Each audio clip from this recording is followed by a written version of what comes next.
Une notion très importante qu'il faut savoir, c'est qu'à chaque fois, c'est que il y a le Tanakh, il y a la Mishnah et la Gemara qui explique la Mishnah. Et la Mishnah, donc c'est le fondement de la Torah orale. Toute la Gemara ne vient qu'expliquer, détailler, préciser ce que veut dire la Mishnah ou donner beaucoup plus d'informations que ce que dit la Mishnah. Ben, à chaque fois qu'il y a marqué une Mishnah et il n'y a pas marqué son auteur, c'est Rabbi Meir. Or, il y a plein de Mishnayot où il n'y a pas marqué l'auteur. S'il n'y a pas marqué l'auteur, c'est Rabbi Meir. Pour vous dire l'importance qu'il a. On va en parler après. Rami m'ont demandé à Rabbi Yehuda Anassi, comment tu as eu la force et la sagesse d'écrire la Mishnah? C'est énorme la Mishnah. Il a dit parce qu'un jour j'ai vu Rabbi Meir de dos. Si je l'avais vu de face, j'aurais été encore plus racham. Donc il est incontournable Rabbi Meir Baladès. Mais bon, la question reste parce qu'il a eu des maîtres. On pourrait allumer ou donner la tzedaka à la mémoire de ses maîtres ou des maîtres de ses maîtres. Eh ben non, on se focalise sur Rabbi Meir, on va expliquer pourquoi le Rav en parle. Donc en tous les cas, très important à savoir, Stam Matnitim Rabbi Meir. À chaque fois qu'il y a la Mishnah et il n'y a pas marqué le nom de l'auteur de cette Mishnah, il n'y a pas marqué Resh Lakish dit Rabbi Yochanan, il n'y a rien marqué. Il n'y a rien marqué, c'est Rabbi Meir. Et on a aussi une règle que la halacha n'est quasiment jamais comme Rabbi Meir. Jamais. Et nos chachamim expliquent pourquoi. Parce que tous les chachamim ont été contre Rabbi Meir, contre ses décisions, ses halachot. Pourquoi? Parce qu'ils ne comprenaient pas la profondeur de sa pensée. C'est ça l'explication officielle. In lo yardou les sauf d'Aratao chez le Rabbi Meir. Ils n'arrivaient pas à comprendre la profondeur de sa pensée. Et donc, la halacha n'est pas comme Rabbi Meir, sauf quelquefois, vraiment, ça se compte sur les doigts d'une main. On va en parler. Mais ça a une importance.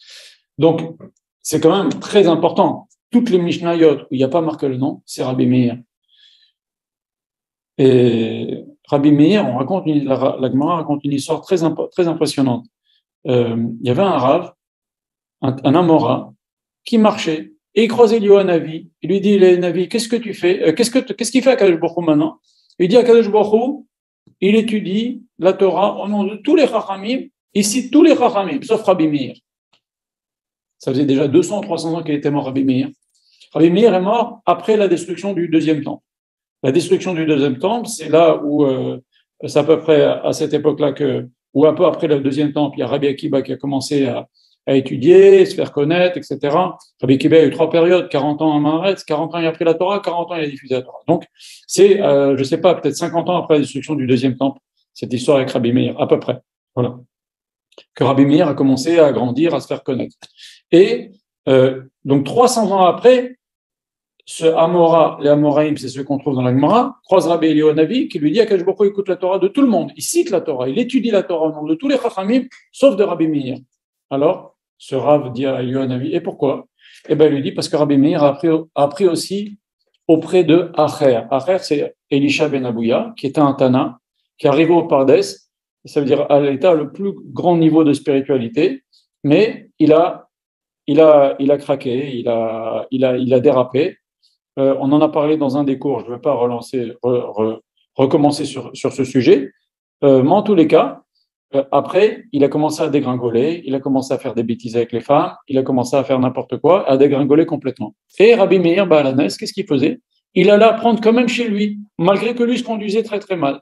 Et ça, il a été puni. Pourquoi? Parce que dans la Mishnah, à chaque fois très souvent qu'on cite Rabbi Meir, on dit Acher. Acherim Omrim. D'autres disent, on ne dit pas le nom de Rabbi Meir, on dit Acherim Omrim. Il y en a qui disent, d'autres, on ne cite pas son nom. Il était entre parenthèses,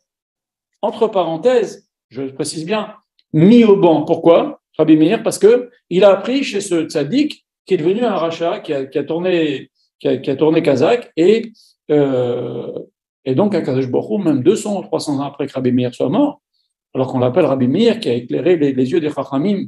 On a dit que c'était pas son vrai nom, il a éclairé les yeux de Meir parce qu'il a éclairé les yeux des Chachamim par sa sagesse. Voilà qu'Akadosh Baruch Hu ne veut pas étudier la Torah et ne veut pas le citer. Alors, ce Rav demande à Eliyahu, et pourquoi? Il dit parce que il a étudié chez Elisha ben Abouya, qui est devenu un rachat, Acher. On l'appelle lui-même Rabbi Elisha ben Abouya, on l'appelle Acher. l'autre. On ne veut même pas citer son nom. Alors ce Rav, qu'est-ce qu'il dit? Il dit, mais enfin, Rabbi Meir Balanes, il a mangé l'écorce, il a laissé la peau, il a laissé l'épluchure. C'est-à-dire que ce qu'il avait à apprendre de Elisha ben Abouya, il a appris, et il n'a pas du tout été influencé par le mal qu'il y avait chez ce Rav qui était devenu un rachat. À ce moment-là, Eliyahu Navi lui dit, ah, j'entends Hachem qui parle, qui cite des Torahs, des enseignements de Rabbi Meir Balanes. Alors on peut poser deux rapides questions.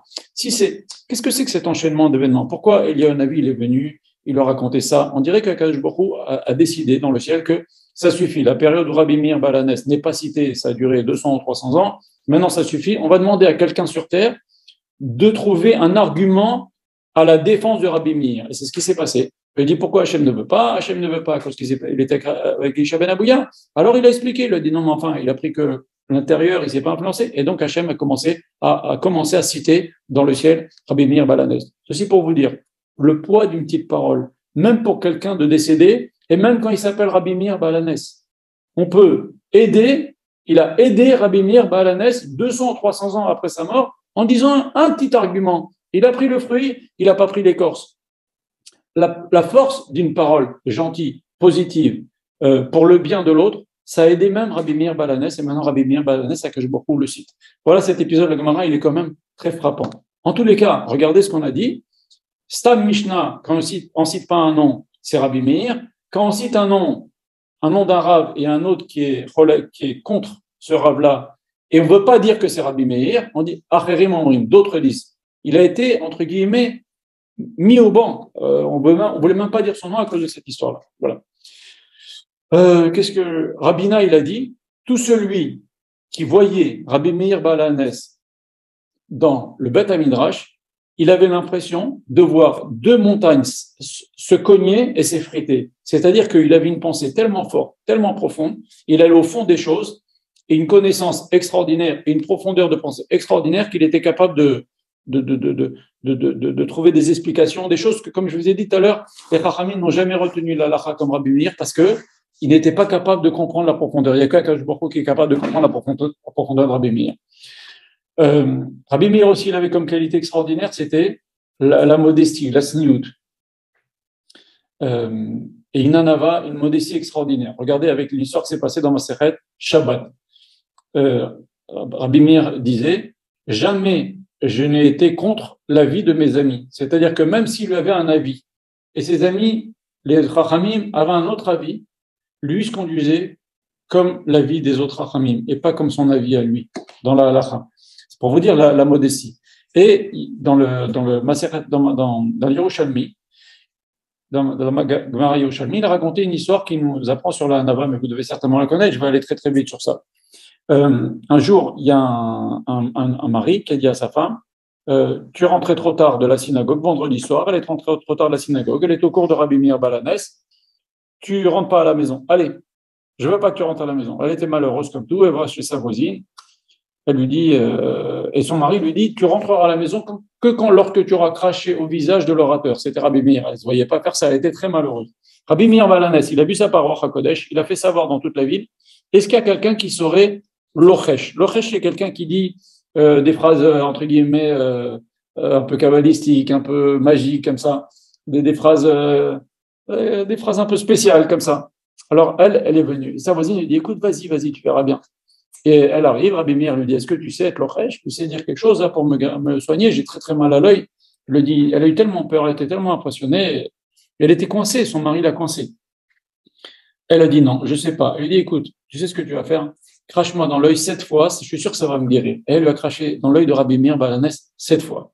Et après, quand elle a fini, Rabbi Meir Balanes lui dit, va chez ton mari, et dis-lui, j'ai pas craché une fois sur l'œil de Rabbi Meir, j'ai craché 7 fois. Regardez la modestie. Ses élèves, ils sont venus chez Rabbi Meir, il lui dit, mais enfin, Rabbi, c'est ça le kavod HaTorah?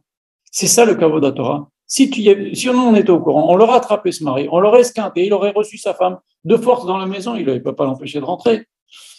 Et Rabbi Meir a dit, si moi mon kavod, il n'est pas plus grand que le kavod d'Akadosh Baruch Hu. Pour le Shalom Bayit, Akadosh Baruch Hu, il nous dit, les eaux de la Sota, on écrit le nom d'Hachem sur un parchemin et on le trempe, et on le trempe dans l'eau le nom d'Hachem se dissout, tout ça pour faire le shalom entre un homme et une femme. Alors moi, mon kavod, il n'est pas plus grand, on peut me cracher dessus, c'est pas grave, donc c'est pour vous dire, c'est un niveau très très fort, très très fort. Qu'est-ce que je vous raconte encore? Quelques phrases de Rabbi Meir. Rabbi Meir disait la chose suivante, il disait dans Pirkei Avot, il disait Eve memaet be'esek. Vous savez, dans les phrases dans Pirkei Avot, tel rab disait, tel rab disait, tel rab disait, il faut bien savoir qu'il disait pas que ça, mais c'était Margala Mepumia, c'était quelque chose, une chose qu'il avait l'habitude de répéter. Et donc Rabbi Meir, on voit qu'il apparaît 2 fois en particulier dans Pirkei Avot. Il dit la chose suivante, il dit Eve memaet be'esek, diminue le temps que tu consacres à ton travail, Vosek Batora, et passe du temps à étudier la Torah. Bébé Shefal Roach Mipnikol Adam, et sois humble devant tout homme. Pourquoi je vous les cite? Parce que ça vous situe la personne. Si lui parle comme ça, c'est qu'il était comme ça. Vim Batalta Mina Torah, et si tu as annulé le temps de l'étude, Yesh Lecha Betalim Arbe Kenegdecha, il y aura plein de choses qui vont t'annuler dans ta vie. Cette affaire va s'annuler, ce projet va s'annuler, ce plan va s'annuler. Akadosh Baruch Hu peut t'annuler plein d'autres choses. Tu arrêtes l'étude, tu diminues l'étude, Akadosh Baruch Hu ici peut t'annuler plein de projets. Et je peux vous dire, moi j'ai expérimenté, à chaque fois que pour une raison X ou Y, j'allais pas étudier, j'avais toujours un truc qui s'annulait. C'est très très vrai, ça, tout est vrai, bien sûr, mais c'est vraiment des faits, c'est factuel. Tu annules la Torah, Akadosh Baruch Hu, il a plein de choses à t'annuler, il peut t'annuler plein de choses dans ta vie. Et Torah, et si tu t'es fatigué dans l'étude de la Torah, il y a beaucoup de récompenses à te donner. Voilà, ça situe Rabbi Meir par ses paroles. Rabbi Meir, son métier était d'être sophère. Et donc, souvent, il voyageait avec des parchemins, des plumes, de l'encre, il écrivait des mezuzot, des tefilines, des sifrei Torah. Et une fois, la Gemara nous raconte qu'il était à Purim dans un bateau, mais il n'avait pas de Megillah. Alors, qu'est-ce qu'il a fait?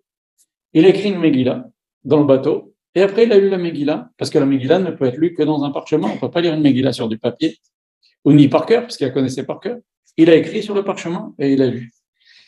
Dans la Sechet Avot, une autre Mishnah très très importante de Rabbi Meir, écoutez bien ce qu'il nous dit. Elle est très belle, très profonde, écoutez bien. Rabbi Meir Omer, tout celui qui étudie la Torah, l'Shem Shamayim, il méritera plein de choses. Vélo, et c'est pas tout. Alors, on ne sait pas quoi ces choses, mais il va un peu en expliquer. Chez Kol Haolam Kedayulo, que tout le monde est adapté à lui. Vous savez, Akadosh Baruch Hu, il a créé le monde. C'est lui le créateur. Il a créé une machine qui s'appelle l'homme. Il a créé un monde autour de lui. À l'homme, il a donné un mode d'emploi. Tu veux vivre bien en harmonie avec ce monde et tu veux mériter des bonnes choses après. Voilà, le mode d'emploi, c'est la Torah. Et donc, si quelqu'un qui étudie la Torah, il vit dans la Torah, le monde est en harmonie avec lui. Et on a vu dans le cours qu'on a donné sur Yona que le monde, tous les éléments du monde, Akadosh Baruch Hu les mettra à la disposition de l'homme pour le faire progresser spirituellement. Donc c'est ça, le monde est adapté à lui. Et quelqu'un qui n'étudie pas la Torah, et ça se finira mal pour lui. Ça veut dire que les gens vont pas le supporter ou ça ira mal dans sa vie, etc. Bon, je veux pas rentrer trop dans ces détails-là, mais il y a une forme de quelqu'un qui étudie la Torah, il est synchrone avec le monde qu'Akadosh Baruch Hu a créé. Voilà, c'est ça qu'il veut dire. Et il nous dit Nikra Rea Ahuv Ohev Atamakom. Il a appelé un proche d'Hachem, un aimé d'Hachem, et lui aussi il aime Hachem. Et il aime aussi les gens. L'étude de la Torah fait que quelqu'un aime Hachem, mais il aime aussi les gens. Ça fait partie de la Torah d'aimer son prochain, bien sûr, mais il y a tellement de mitzvot qui sont entre Ben Adam et Chavero, et c'est bien connu. Le Razon Ish a dit, le Baal Shem Tov aussi, tu veux connaître la grandeur de quelqu'un, regarde son Ahavat Israël. Plus quelqu'un, tu verras qu'il a un signe de grandeur, c'est pas de connaître des pages et des pages. L'ordinateur aussi connaît des pages et des pages de Gemara et de Shulchan Aruch et de Zohar, tout ce que vous voulez. C'est comment toi tu te conduis avec les autres. Est-ce que tu aimes ton prochain juif? Et on va en parler. C'est un peu l'objet du cours. On va en parler derrière. C'était ça la Nekuda avec Rabbi Meir. On va en parler tout à l'heure. La Mishnah continue. Rabbi Meir nous dit Mesamer et amakom. Un homme qui étudie la Torah, il réjouit Akadosh Baruch Hu. Mesamer et aberiot. Il réjouit les gens. Malboshto anava veira. Et Akadosh Baruch Hu le vêtira, cet homme-là qui étudie la Torah, de modestie et de crainte. Maksharato liyot tzadik. Akadosh Baruch Hu va le préparer de devenir un tzadik. Un chassid, c'est celui qui fait plus que le din. Yachar, quelqu'un de droit. Neeman, quelqu'un de confiance. Machokom, machakato, minachet. Et Akadosh Baruch Hu va même l'aider à s'éloigner. Il y aura un siyata d'ishmaya pour être éloigné du péché. Il y a plein d'histoires comme ça, que quelqu'un qui fait attention à une mitzvah, même sans faire exprès, que beaucoup le protège, que même sans faire exprès, il ne transgresse pas. Il y a une siyata d'Ishma, il y a plein d'histoires comme ça. Ok? Makaravato, l'idée zéro. Beaucoup lui donne l'occasion d'acquérir plein de structures. Je répète, c'est Rabbi Meir qui dit ça. Ça vous donne un peu une fissa, une idée, une compréhension de sa vision. Venatan mimenu etza vetoshia. Ça, c'est très important. On donne à celui qui étudie la Torah l'ishma. Le début de la Mishnah, c'est Kol haosek baTorah l'ishma. Pas celui qui étudie la Torah pour gagner un salaire à la fin du mois, ou qui étudie la Torah pour être appelé rabbi, ou pour le kavod, ou pour ci ou ça. Il étudie la Torah parce qu'Hachem, il a demandé, et il veut faire la volonté d'Hachem. Et ça fait partie de son tafkid dans le monde. C'est ça. Et donc, on notnim mimenu, neenim mimenu etza vetoshia. Des gens vont profiter de la personne qui étudie la Torah, et qu'est-ce qu'ils vont profiter de lui? Etza, le conseil, vetoshia, des délivrances. On a vu des grands tzadikim qui ont étudié la Torah l'Ishma. D'ailleurs, c'est un des signes. Si vous voyez d'un tzadiki, que les gens profitent de sa sagesse, profitent de ses conseils, et qu'Akadosh Baruch Hu, on voit qu'il a une siyata l'Ishmaïa, il a une aide dans ses conseils, Akadosh Baruch Hu, ce qu'il dit, ça se passe comme il dit, etc. C'est une des preuves qu'il a étudié la Torah l'Ishma. On lui donne aussi Bina, Gvura, etc. On lui donne aussi à celui qui étudie la Torah l'Ishma, Malchut, une forme de royauté. C'est-à-dire, les Chachamim nous disent, il n'y a plus de rois aujourd'hui. C'est qui les rois? C'est les Chachamim. Nos rois, c'est les Chachamim aujourd'hui. Il n'y a plus de rois. Mais les rois, ce sont les Chachamim. Ils sont comme des rois. Pour nous, on doit le considérer comme nos rois. Mamshala, une sorte de gouvernance.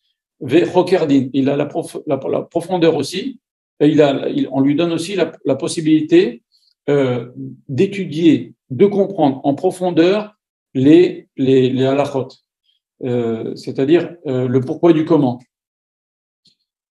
Et Megalinlo Razé Torah. Celui qui étudie la Torah l'Ishma, on lui dévoile les secrets de la Torah. Venase Kamayan Amid Gaber. Et il se transforme en source incessante.